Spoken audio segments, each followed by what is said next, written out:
Sat Nam. Are you willing to do hard things? That is part of the ask during the season of light. Why is this called the season of light? Because it is the darkest time in our hemisphere. It's the brightest time in the southern hemisphere. But for us, it's the darkest time. And in the dark, the light is calling. There is a huge polarity at winter and summer solstice. The polarity of going from the darkness to the light. And what that does for us is it gives us an opportunity to have a miracle, to get a miracle, to receive it, to be it, to call it in, to live it.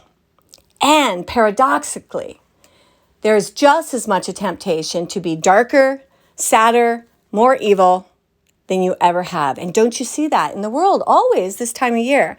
That the holidays, which is the conversions of many religions, it's the conversions of the Jewish religion, Kwanzaa, Christianity. There is some minor holiday in Islam, but for the most part, it's those three big ones that are converging. And set that aside, what the earth does with the sun and this birthing of a new light is why we decided to have Jesus's birth be so close to the solstice. Why didn't we go with when he was born, March 23rd? Why didn't it go in the spring? So many of the mega teachings in life are hidden. Not all of it is just darkness and trying to mislead. A lot of it sometimes is we were just not ready to have that. But in this moment now, think about the difference between the message of equinox and the message of solstice, right? So then it goes on to tell you that really it's the balance of dark and light that delivers the Christ. And he is just this example, he is the example of the awakened, enlightened soul. He's one of the examples that we have that has such a huge influence. But we did it this way, and we did it this way purposeful. And no matter what our beliefs are, at this time of year in the Northern Hemisphere, this is the time to heal what is hurting you the most. This is the time to tap into real joy. And on our planet, everything we tap into is always harnessing the polarity. Tap into joy, I'm harnessing also my great sorrow. Tap into love, I'm also harnessing that hatred that lives inside of me. Now, something big is changing on Earth. We are really going over the cusp now into the Aquarian age.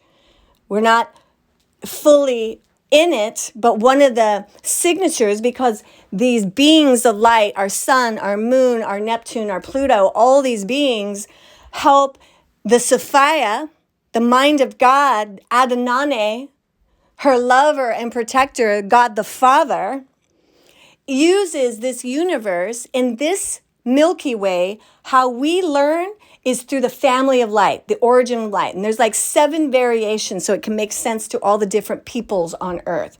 Not every other species in the universe is so family orientated. And in our family orientation of learning and enlightening, we also suffer the greatest betrayal. So we get betrayed by what we perceive to be God, the Mother, Father, God, by being born. We feel this separation and this betrayal. And this mimics the beginning of time. And I want to just open our hearts to that when we hear these creation stories in a lot of the monolithic religious organizations, they all have this kind of story about that something happens and human beings feel ashamed and they feel like they need to put on clothes. And we get this idea like that it's like sheepskins and stuff.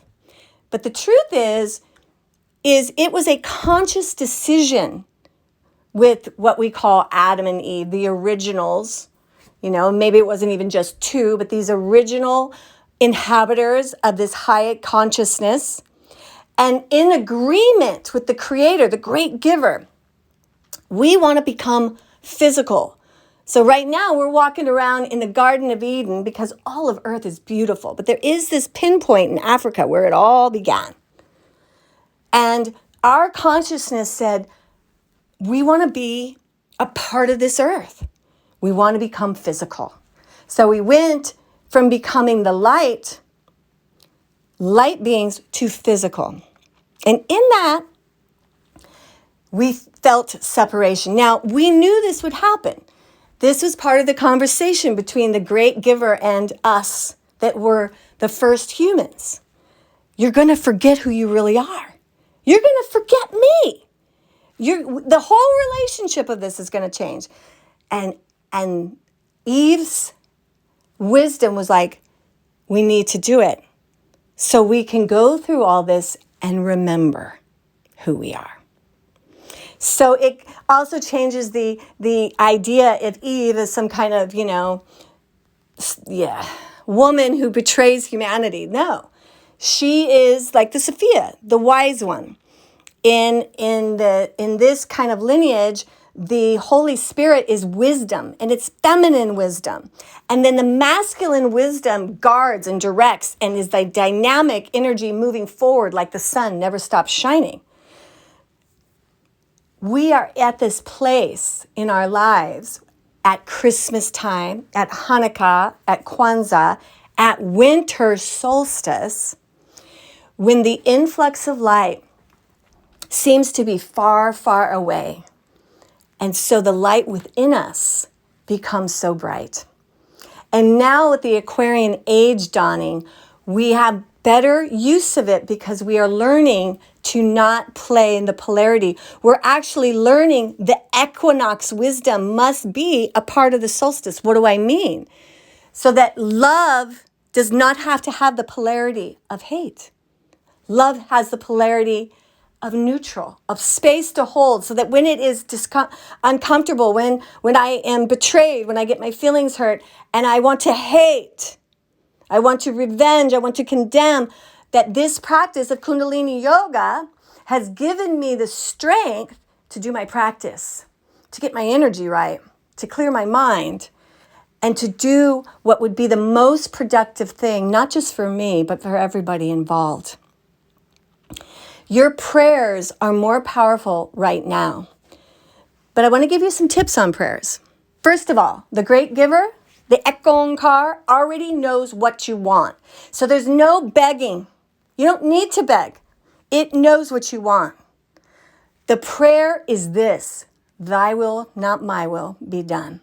God knows we need to pay our bills. He knows we have difficulties in our family. We have problems with our lover. We have this and that. And these personal problems in the Aquarian age are something we must transcend out of being so distracted by. Yes, they're there. They're part of life, but they're not the life. People die. People break our hearts. The temptation is to just be enamored. But what about me? The great ones, this is what makes the avatar great, is they don't focus on that. They know they've been betrayed, and it is not okay. Now what? And that's where love comes in. Where my heart is broken is where light can enter the most. And that's the miracle right now. There is so much violence and war and hatred on our planet. The miracle for us right now is to cultivate more love, more joy, more light than we ever have. To be there for our own pain and right size it. Don't let the ego make yourself so important that your pain is all you can think about. Right size it. There's always going to be those days. As someone who suffered with depression since I was a kid, I get pulled in, and I get pulled in a lot during this season. Some of it is situational and historical. It's a family thing, like a lot of tragedy this time of year. So, and that's real. However, that tragedy is not happening right now, and those tragedies made me perfect.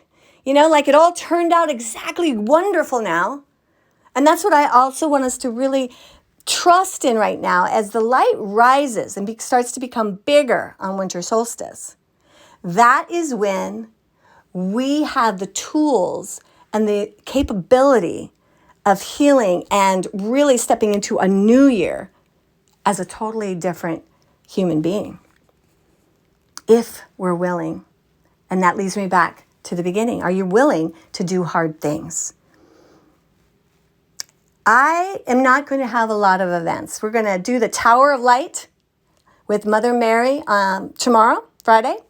And Uki's going to come on Sunday for angel messages. And then nothing but Kundalini awesome classes until the winter solstice. And we're going to do hard things. I'm going to push us. We're going to chant longer. We're going to breathe longer. We're going to do the kriyas that put that oxytocin rush and healing into the heart. And you got to work for that so that you can transcend out of where you normally get stuck.